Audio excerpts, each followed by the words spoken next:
इसका full form होता है रिलेटिव स्ट्रेंथ इंडेक्स। हम्म स्ट्रेंथ इंडेक्स देखिए, प्राइस एक्शन में ना, स्टॉक मार्केट में प्राइस एक्शन है सबसे बेस्ट, ठीक है। हम्म और हम्म इंडिकेटर्स में ना, ये दो हम्म तीन इंडिकेटर्स हैं जो वो प्राइस एक्शन को टक्कर देते हैं, समझ रहे हैं। हम्म वो हैं कौन हम्म कौन से? आरएसआई, हम्म मूविंग एवरेज, हम्म मूविंग एवरेज, फिर से हम्म पिवट पॉइंट, हम्म ठीक है, फिर से वीवैप, हम्म ठीक है। ये चार इंडिकेटर्स हैं, ये प्राइस एक्शन को टक्कर देते हैं, ठीक है। हम्म मतलब ये बहुत एक तरह से एक्यूरेट आते हैं, ठीक है। और इन पे आप कंसिस्टेंटली ट्रेड करके भी आप बहुत बढ़िया प्रॉफिटेबल बन सकते हैं, ठीक है। ये ऐसा है। बाकी बहुत सारे जो इंडिकेटर्स हैं, ठीक है, उन पे भी आप अगर कंसिस्टेंसी बना के रखेंगे तो उसमें भी आप प्रॉफिट अच्छा कर सकते हैं, ठीक है। ऐसा नहीं है, जैसे हम्म सुपर ट्रेंड है, हम्म सबसे सिंपल, सुने होंगे, हाँ सिंपल बाई सेल दिखा देता है। हाँ हाँ तो इसमें भी आप प्रॉफिट बना सकते हैं, लेकिन वो बात है कि आपको भरोसा करना पड़ेगा।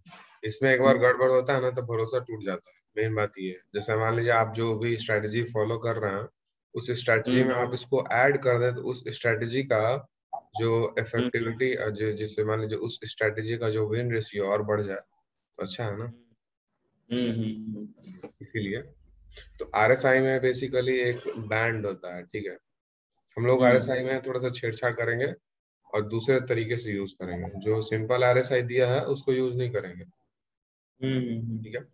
ऐसे ही आप कुछ भी चीज जानते हैं, छेड़छाड़ करेंगे ना, तो उसमें बहुत सारी नई नई चीजें पता चलती हैं, ठीक है।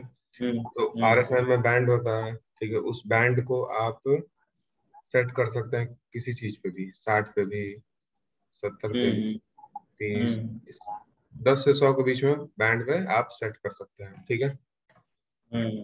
और ये आप आरएसआई को पर्टिकुलरली किसी भी तरह से यूज करने का कोई भी फॉर्मूला नहीं है, ठीक है। जो भी बुक में लिखा हुआ है कि हाँ इसको ऐसे यूज करें, ऐसे यूज करें, इसका कोई फॉर्मूला नहीं। इसको आप अपने मन से यूज कर सकते हैं, जस्ट लाइक प्राइस एक्शन, ठीक है। कुछ लोग बस एक एक लाइन यूज करते हैं 50 का, ठीक है। वो लाइन यूज करते हैं ताकि पता चल सके, देखिए 50 के नीचे है तो स्टॉक में वीकनेस है, ठीक है। 50 के ऊपर है तो स्टॉक में स्ट्रेंथ, सिंपल, ठीक है। कुछ लोग ऐसे यूज करते हैं, ठीक है। कुछ लोग अलग तरीके से यूज करते हैं, ठीक है, हर चीज, ठीक है। तो आपको ये खुद से आपको देखिए बैक टेस्ट करके निकालना होगा कि हाँ मेरे लिए कौन सा काम करे, ठीक है। नया तरीका का एक्सपेरिमेंट करना है आपको, ठीक है। इसमें क्या होगा ना कि मार्केट में आप टाइम देंगे, ठीक है, टाइम देंगे और थोड़ा सा दिमाग लगाएंगे, ठीक है। और उसमें आपका एनालिसिस, और आप एनालिसिस करते जाएंगे करते जाएंगे करते जाएंगे, समझ रहे हैं। तो इससे आपका बहुत ज्यादा, मतलब जो होता है ना कि आपका जो आई जो है, आपका स्ट्रेन हो जाएगा। आपको मार्केट में चार्ट्स और ये सब देखने में पता नहीं कि अचानक जिसको आदत रहता है वो अचानक पकड़ लेता है किसी चीज को, ठीक है। तो वो वाला आपका आंख हो जाएगा, ठीक है। तो ये आपको एक तरह से होमवर्क भी दे देना, ठीक है, कि जो आरएसआई है ना, आरएसआई को छेड़छाड़ करना है, ठीक है, अभी जो हम बता रहे हैं, ठीक है। आरएसआई को छेड़छाड़ करना है, और छेड़छाड़ करने के बाद इसमें से कुछ अपना निकालना है, ठीक है। मतलब अपने तरीका का कुछ एनालिसिस निकालना है कि हाँ भाई, इसमें मेरा, हम ऐसे छेड़छाड़ किए और हम ये फाइंड किए हैं, ठीक है। आपको ऑब्जर्व करना। तो ये जैसे क्या होता है ना कि देखिए, कोई भी स्टॉक अगर मूव कर रहा है अपसाइड, ठीक है, तो एक ये इंडेक्स है, ठीक है। जैसे मान लीजिए निफ्टी एक इंडेक्स है, तो वो क्या बताता है? वो सभी स्टॉक की ऑल और एवरेज मूवमेंट। हाँ, हम्म ठीक है। तो ये भी एक हम्म इंडेक्स है, ये भी एक फॉर्मूला से बना है, ठीक है। हम्म फॉर्मूला से बना है, ठीक है। तो जैसे मान हम्म लीजिए इसका फॉर्मूला होता है कि आरएसआई का फॉर्मूला होता है एक, जिससे बताया था, आरएसआई का फॉर्मूला होता है 100 - 100 प्लस अपॉन 1 + RS, ठीक है। तो ये फॉर्मूला होता है, ठीक है। अब आरएस क्या होता है? आरएस होता है average gain upon average loss, ठीक है। Average gain upon average loss, मतलब इस स्टॉक का एवरेज गेन कितना और एवरेज लॉस कितना, उसके हिसाब से आरएस डिसाइड होता है, ठीक है। और फिर इस फॉर्मूला पे बेस्ड करके आरएसआई का टोटल वैल्यू निकलता है। ठीक है, तो आप इसी चीज से आपको समझ में आ रहा होगा कि आरएस जो है ना वो किसी भी स्टॉक का सेम नहीं हो सकता। किसी भी स्टॉक का गेन और लॉस सेम नहीं हो सकता एवरेज। सारे स्टॉक का गेन और लॉस डिफरेंट होगा। समझ रहे हैं क्यों? और हम बोल रहे थे आपको कि आरएसआई हर चीज का डिफरेंट होगा, वो इस फॉर्मूला से ही आपको टोटली क्लियर हो जा रहा कि प्रॉपरली बोलना कि 70 के ऊपर ओवरबॉट ओवर सोल्ड। ठीक है, तो ये आपको टोटली इस फॉर्मूला से क्लियर हो जा रहा है कि जब देखिए इसमें बाकी सब तो नंबर है, मैथ थोड़ा सा मैथ आपको समझाते हैं। ठीक है, मैथ में ऐसे ही होता है ना। देखिए मैथ आपका कैसा है? मैथ अच्छा है। अच्छा चलिए, तो सब फिर दिक्कत नहीं होगा। ठीक है, तो मैथ्स में क्या होता है, देखिए ये नंबर है, ये कांस्टेंट है। ठीक है, ये नंबर है, ये कांस्टेंट है, ये नंबर है, ये कांस्टेंट है। ठीक है, हाँ। ये है वेरिएबल, क्योंकि ये पर्टिकुलर स्टॉक का एवरेज गेन और एवरेज लॉस बताता है। ठीक है, वो भी स्टॉक का एवरेज गेन और एवरेज लॉस सेम होना, वो उसका प्रोबेबिलिटी बहुत कम है। ठीक है, इतना समझ में आता है। तो एक हाँ चीज हाँ। वेरिएबल है तो बस इसके चेंज होने से पूरा आरएसआई का वैल्यू चेंज होगा, क्योंकि बाकी सब तो कांस्टेंट है। ठीक है, तो इसीलिए ये सारे स्टॉक का सब कुछ डिफरेंट होता है आरएसआई। ठीक है, सारे स्टॉक का आरएसआई का जो रेंज होगा, आरएसआई का जो वैल्यू होगा, आरएसआई कहाँ पे ओवरसोल्ड कहाँ पे ओवरबॉट होगा, ये सब का डिफरेंट होता है। ठीक है, और और इसीलिए इसीलिए इस इंडिकेटर को, ये इंडिकेटर आगे निकल के आता है, क्योंकि ये देखिए मैक्सिमम जो क्या बोलते हैं, मैक्सिमम इंडिकेटर्स वो मैक्सिमम क्या बोलते हैं, वो एक तरह से कांस्टेंट वैल्यूज बताते हैं। ठीक है, वो हर एक में मतलब सेम अप्लाई होता है। हम्म, कांस्टेंट वैल्यूज बताते हैं, लेकिन ठीक है क्या होता है कि आप इंडिकेटर्स यूज कर रहे हैं, ठीक है, तो उसमें बहुत चीज फिक्स्ड रहता है। ठीक है, उसके हिसाब से जैसे मान लीजिए आप एमएससीडी यूज कर रहे हैं तो वो लाइंस दिखाते हैं कि हाँ क्रॉस ओवर हो गया तब चलेगा, नहीं तो नहीं चलेगा। ठीक है, उसमें छोटा मोटा फॉर्मूला है उसमें कि हाँ प्राइस अगर ऐसे मूव करे तो क्रॉस हो जाएगा, ये समथिंग फॉर्मूला है। ठीक है, लेकिन ये आरएसआई जो है, इसमें इसके डिफरेंस होने के हिसाब से देखिए प्राइस एक्शन एक तरह से प्राइस एक्शन जैसा बिहेव करे। क्यों? प्राइस एक्शन सबका सेम नहीं होता। ठीक है, सबका सेम नहीं होता, सबका डिफरेंट होता है। ठीक है, सबका चलने का मूवमेंट डिफरेंट होता है। ठीक है, और ये सेम प्राइस एक्शन के हिसाब से ही ये भी आरएसआई भी डिफरेंट डिफरेंट चलता है। समझ रहे हैं?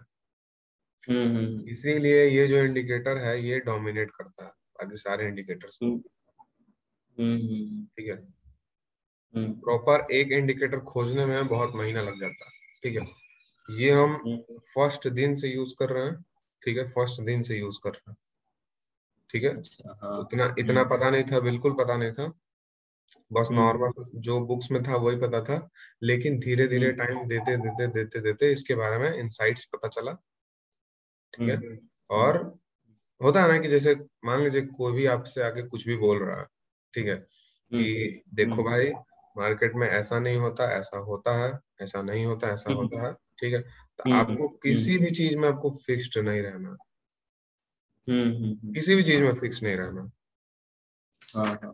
बोलना क्यों नहीं होता, क्यों नहीं होता, ऐसे नहीं होता तो ऐसे हो जाएगा ना। समझ रहे हैं? ऐसे नहीं होगा तो ऐसे हो जाएगा ना। मान लीजिए उसैन बोल्ट है, आप बोलेंगे कि हाँ उसैन बोल्ट से आप जीत सकते हैं रेस में। हम्म, क्या? उसैन बोल्ट को पहचानते हैं ना? हाँ हाँ ज्यादा वो उससे उससे उससे रेसर। जीत सकते हैं नहीं रेस में? हम तो नहीं जीत।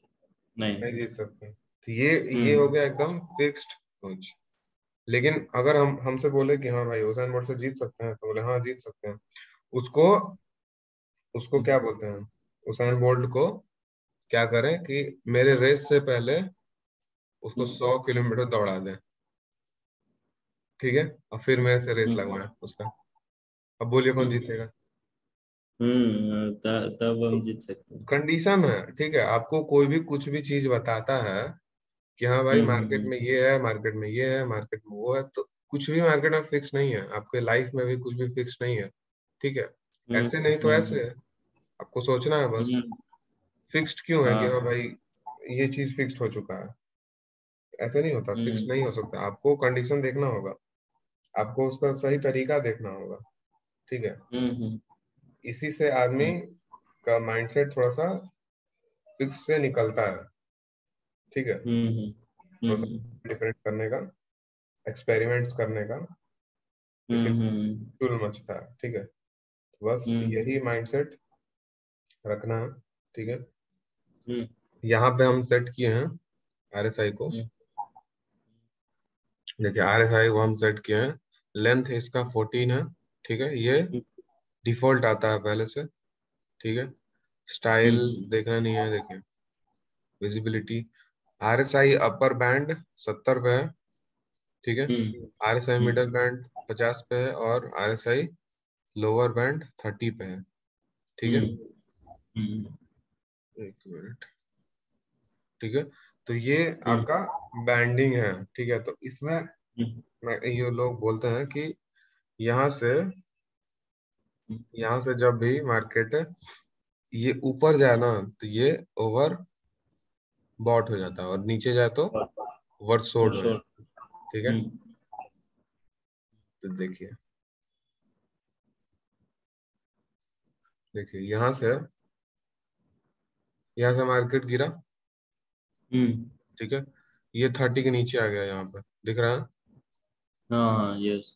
30 के नीचे आ गया, तो यहाँ से ओवर हाँ। सोल्ड हो गया, तो लोग यहाँ से खरीदना स्टार्ट करेंगे। हम्म ठीक है, खरीदना स्टार्ट करेंगे, और वो लोअर लोज बनाते बनाते गिरते जाएगा। देखिए रिबाउंड करेगा, फिर गिरेगा, रिबाउंड करेगा, फिर गिरेगा, बार बार ओवर सोल्ड में जाएगा, जाएगा ना, हम्म दिख रहा। हाँ। ये बार बार ओवर सोल्ड में जा रहा है, फिर बार बार फिर भी गिर रहा है, बार बार ओवर सोल्ड में जा रहा है, बार बार फिर भी गिर रहा है। तो ये जो थ्योरी है वो यहाँ पे डायरेक्ट रॉन्ग हो गया ना, क्योंकि ओवर सोल्ड है तो फिर यहाँ से तो रिवर्स होना चाहिए। ठीक है, हम्म ये बार बार इसी में गिरते जा रहा है, गिरते जा रहा है, गिरते जा रहा है। तो कहने का हम्म मतलब ना, देखिए आप फिक्स्ड नहीं बता सकते, फिक्स्ड नहीं बता सकते कि कोई भी स्टॉक 30 के नीचे ओवर सोल्ड में है, या कोई भी स्टॉक 70 के ऊपर ओवर बॉट में है। ठीक है, क्योंकि ये हम्म पता है ये रिलेटिव है। जैसे प्राइस एक्शन में सारे स्टॉक्स का जो चाल होता है ना वो डिफरेंट होता है, पता है ना, हम्म सब अपने अपने तरीके से चलते हैं, हम्म सब सेम तरीका फॉलो नहीं करते।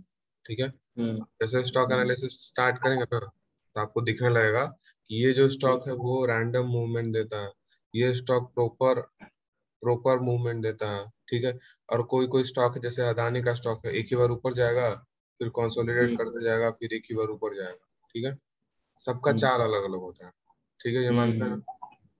वैसे ही आरएसआई है ना, ठीक है, ये समझने में बहुत समय लग जाता है। कुछ भी फिक्स्ड नहीं है। प्राइस सेक्शन में भी हमको लगता था पहले हम लोगों को कि फिक्स्ड होता है, यहाँ से ये थ्योरी है, यहाँ से ये बुक में लिखा है, तो ये ऐसा ही होगा। लेकिन जो जो चीज जो पैटर्न आपको निफ्टी में बन रहा है ना, अगर सेम पैटर्न किसी और स्टॉक में बने, तो वो दोनों स्टॉक सेम जैसे बिहेव करे, ये कोई ठीक नहीं है। बात है कि, ठीक है, सेम स्टॉक सेम बिहेवियर दिखाए, ये कोई ठीक नहीं है। वैसे ही आरएसआई में 70 के ऊपर कोई भी स्टॉक में वो ओवर बॉट भी हो सकता है। ठीक है, फिर से कोई स्टॉक में वो 70 के ऊपर के जाने के बाद और स्ट्रेंथ आ सकता है। ठीक है, कोई स्टॉक में 70 के ऊपर जाने के बाद वो सालों साल तक 70 के ऊपर ही रहता है, समझ रहे हैं। तो स्टॉक्स हैं जो मतलब महीनों महीनों तक 70 के ऊपर ही रहते हैं, तो जो लोग 70 आते ही बेच देंगे, तो वो पूरा मूव कैसे कैप्चर करेंगे बताइए। ठीक है, तो इसका कहने का मतलब कि ये सारे सब कुछ रिलेटिव है। ठीक है, रिलेटिव है, मतलब सारे स्टॉक में जो भी मूवमेंट होता है वो सबका मूवमेंट अलग होता है। ठीक है, और कोई भी स्टॉक में आप सेम नहीं बता सकते कि हाँ इस स्टॉक में 70 के ऊपर गया तो ये ओवरबॉट हो गया, ओवरसोल्ड हो गया, समथिंग समथिंग, ठीक है।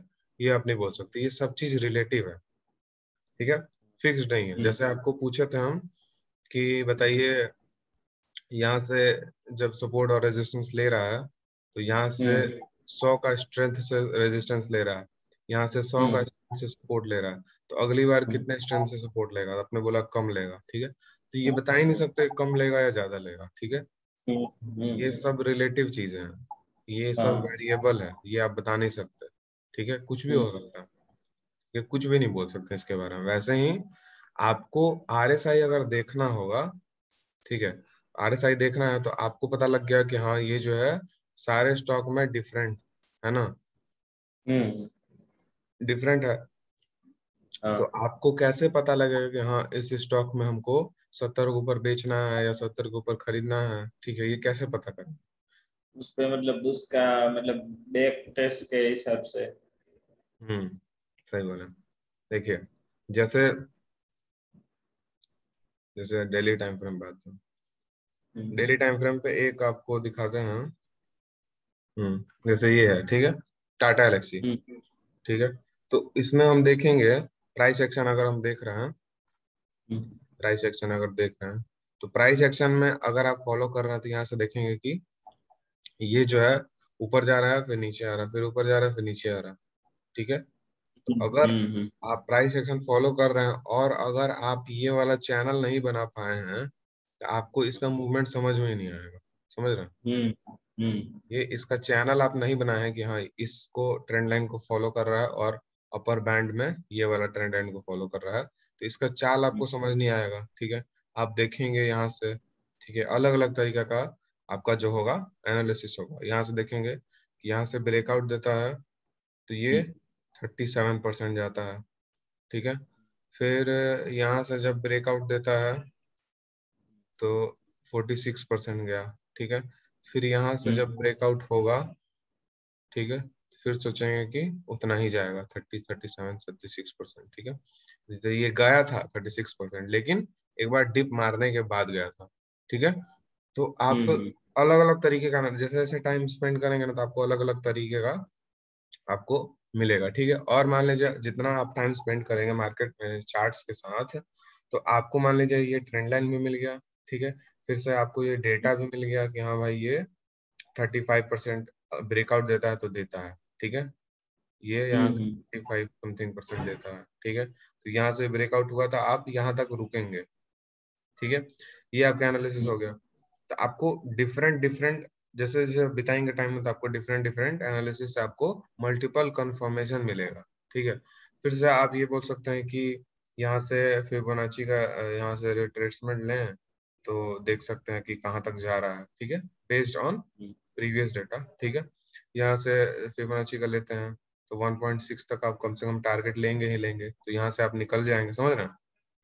हम्म ये आपका एनालिसिस हो गया। फिर यहाँ से फिर से फिबोनाची का, ये टारगेट मेरा यही बना था, यहाँ से हम ट्रेड लिए थे तो यहाँ बेचे थे, इसीलिए 9000 का हम बनाए हैं, ठीक है। तो ये आपको जैसे जैसे छोटा छोटा चीजों पे आप देखिए, आपको मान लीजिए कि प्राइस एक्शन आपको पता है, ठीक है, सही है, लेकिन अगर आपको साथ साथ में और भी बहुत चीजें पता है तो आप मल्टीपल कंफर्मेशन ले सकते हैं ना, हम्म ठीक है, इसीलिए आपको और भी बहुत कुछ जानना जरूरी है। ऐसा नहीं है कि आप बस प्राइस एक्शन जान लिए और उसका, तो यहाँ से आरएसआई को हम चेंज किए हैं थोड़ा सा, आरएसआई 14 से आरएसआई 3 किए हैं। इसमें क्या होगा कि आरएसआई 14 पे आपको जो एंट्री मिलेगा ना और आरएसआई 3 में जो एंट्री मिलेगा, दोनों में डिफरेंस होगा। क्या होगा, आरएसआई 14 आपको अगर एंट्री देता है अभी, ठीक है, थोड़ा सा मूव देने के बाद, तो आरएसआई 3 आपको एंट्री बहुत पहले दे देगा आरएसआई 14 के। और ऐसे ही आपको आरएसआई 14 अगर एग्जिट दे रहा है तो आरएसआई 3 आपको जल्दी एग्जिट दे देगा अगर मार्केट रिवर्स कर रहा है तो, ठीक है। और जैसे हम बात किए कि देखिए यहाँ से हम बात किए कि देखिए यहाँ पे आपको प्राइस एक्शन भी आता है, ठीक है, और आपको मल्टीपल कंफर्मेशन लेने भी आता है। तो यहाँ से मान लीजिए कि ये ब्रेकआउट हुआ, ठीक है, आपको प्राइस एक्शन आता है, पहला चीज ब्रेकआउट हुआ, तो आपको ब्रेकआउट होने के बाद आपको चैनल बनाने आता है प्राइस एक्शन में, तो दो चीज आपको मिल गया, ठीक है। फिर से ब्रेकआउट होने के बाद यहाँ पे आपको वॉल्यूम्स पे ध्यान देंगे तो वॉल्यूम्स कुछ खास नहीं है, ठीक है। लेकिन अगर आप RSI यूज कर रहे हैं, ठीक है, तो RSI 3 हम लगा के रखे हैं। RSI 14 में क्या होगा ना कि ये लेट एंट्री आएगा इसमें, समझ रहे हैं, इसमें लेट एंट्री आएगा, और इसमें RSI 3 जो है वो जल्दी एंट्री देगा, ठीक है। और उसमें स्ट्रेंथ है, इसीलिए हम 70 नहीं 80 रखे हैं। 80 के ऊपर स्ट्रेंथ मतलब और ज्यादा स्ट्रेंथ हो जाएगा, ठीक है। ब्रेकआउट हुआ, RSI 80 के अबोव है, और आप चैनल मूव कर रहे हैं, आप चैनल जो भी प्राइस है वो चैनल के नीचे वाले भाग के ज्यादा पास में है, मतलब वो ऊपर वाले भाग तक जा सकता है, ठीक है। इसीलिए यहाँ पे मेरा मल्टीपल कंफर्मेशन मिल गया, और यहाँ से मेरा ट्रेड बन गया। RSI 80 के अबोव जाते हैं, यहाँ ट्रेड बना, और इसके हिसाब से हम लोग RSI 80 के अबोव गया तो हम यहाँ पे क्वांटिटी भी बढ़ा सकते हैं, क्योंकि हमारे पास पता है कि कम से कम टारगेट यहाँ तक जाएगा। और अगर आपको एक्यूरेट टारगेट थोड़ा सा देखना है तो यहाँ पे आपको फिबोनाची अगर लगाने आता है तो यहाँ से फिबोनाची अगर आप लगाएं तो फिबोनाची लगा के आप देख सकते हैं कि हाँ, यहाँ तक का टारगेट 1.6 तक का आपको मिनिमम मिलेगा, ठीक है। फिर उसके बाद 2.6 तक का आप वेट कर सकते हैं। तो आपको ऐसे टारगेट का भी फाइंड कर लेगा, तो आपको बहुत सारी चीजें आएंगी तब ना आप ये सब फाइंड करेंगे, ठीक है। आप बस प्राइस एक्शन जाने और सोचिए कि हाँ बस प्राइस एक्शन से काम चला जाएगा, ठीक है, तो ये काम नहीं चलेगा, उसमें भी थोड़ा सा डिफेक्ट होगा। यहाँ से हम मान लीजिए, यहाँ से हम बनाए हैं लाइन, तो ये फर्स्ट लाइन था, ठीक है, और ये सेकंड था, सेकंड पॉइंट था इस लाइन का, तब तक ये चैनल बनेगा नहीं, ये ट्रेंड लाइन तब तक बना नहीं था, ठीक है। इसके बाद ट्रेंड लाइन ये वाला, तो उसके पहले अब ट्रेंड लाइन ऊपर वाला तो ट्रेंड नहीं था ना, तो इसीलिए आपको फिबोनाची चाहिए टारगेट के लिए, आपको RSI चाहिए स्ट्रेंथ के लिए, कि आपको RSI चाहिए स्ट्रेंथ पता करने के लिए ताकि आप और क्वांटिटी उसमें बढ़ा सकें, ठीक है। और आपको प्राइस एक्शन चाहिए एंट्री के लिए, ठीक है। तो आपको हर चीज का यूज करना है अच्छे से, एक टीम बनाना है, ठीक है। टीम बनाएंगे ना तो वो ज्यादा अच्छा से काम करेगा टीम। और आप अकेले किसी चीज को रखें लड़ने के लिए तो उसका इफिशियंसी ऑटोमेटिकली कम हो जाएगा, ये सोचने का ही बात नहीं है, ठीक है। ये बात है। अगर अब बोलेंगे हाँ भाई, ये जो RSI हम बोले हैं कि सारे स्टॉक में अलग अलग तरीके से काम करेगा, तो इसमें क्या है कि RSI 3 में ना आप अगर 80 के अबोव जा रहा है, सिंपल वो स्ट्रेंथ देगा, आप क्वांटिटी बढ़ा सकते हैं उसके बाद, ठीक है। और RSI और आपका जो भी टारगेट लेने का जो भी क्राइटेरिया होगा उसके हिसाब से आप टारगेट लेके निकल सकते हैं, ठीक है। ये RSI 3 में सिंपल है, 80 का हो जाएगा तो स्ट्रेंथ आ जाएगा, आप क्वांटिटी बढ़ा सकते हैं, ठीक है। ये सिंपल है, इसमें नहीं देखेंगे कि हाँ दूसरे स्टॉक में दूसरे तरह का मूवमेंट है RSI 3 में, ठीक है। RSI 3 बहुत काम करता है अच्छे से, ठीक है। आप बैक टेस्ट कीजिएगा इस पे। 14 में हम थोड़ा सा दिखाते हैं। 14 में क्या होता है, देखिए, लोग 14 यूज करते हैं, नहीं है कि कौन कोई खराब है कोई अच्छा है, ठीक है, कुछ नहीं है ऐसा, ठीक है। आप अगर 14 पे आपका अपना लॉजिक सेट कर चुके हैं, 14 फॉलो कीजिए। 3 पे आपको इजी लगेगा थोड़ा सा, ठीक है, क्योंकि आप वो अचानक दिख जाएगा कि हाँ 80 का हो गया, तुरंत खरीद लो, ठीक है। और वहां से अगर प्राइस एक्शन का भी सपोर्ट मिल रहा है तो और अच्छा है। यहाँ से देखिए, ये जो स्टॉक है आपको एक थोड़ा सा एनालिसिस दिखाते हैं। ये जो स्टॉक है ये देखिए थोड़ा सा, ये RSI 80, RSI 14 पे 88, 87, 88 तक जाता है मैक्सिमम, ठीक है। और 80 के 82 तक तो हरदम जाता ही जाता है, ठीक है, ये वाला स्टॉक, ठीक है। तो अगर मान लीजिए यहाँ से आप मान लीजिए इस रेंज जो बना है, जो चैनल बना है, उसके चैनल के हम नीचे वाले भाग पे अगर हम ट्रेड लिए हैं, ठीक है, हमको ब्रेकआउट, मान लीजिए कोई ब्रेकआउट ट्रेड लेता है, कोई चैनल का ट्रेड लेता है, तो हम चैनल के देखें कि चैनल पे सपोर्ट ले रहा है मार्केट, तो हम यहाँ पे ट्रेड ले लिए, ठीक है।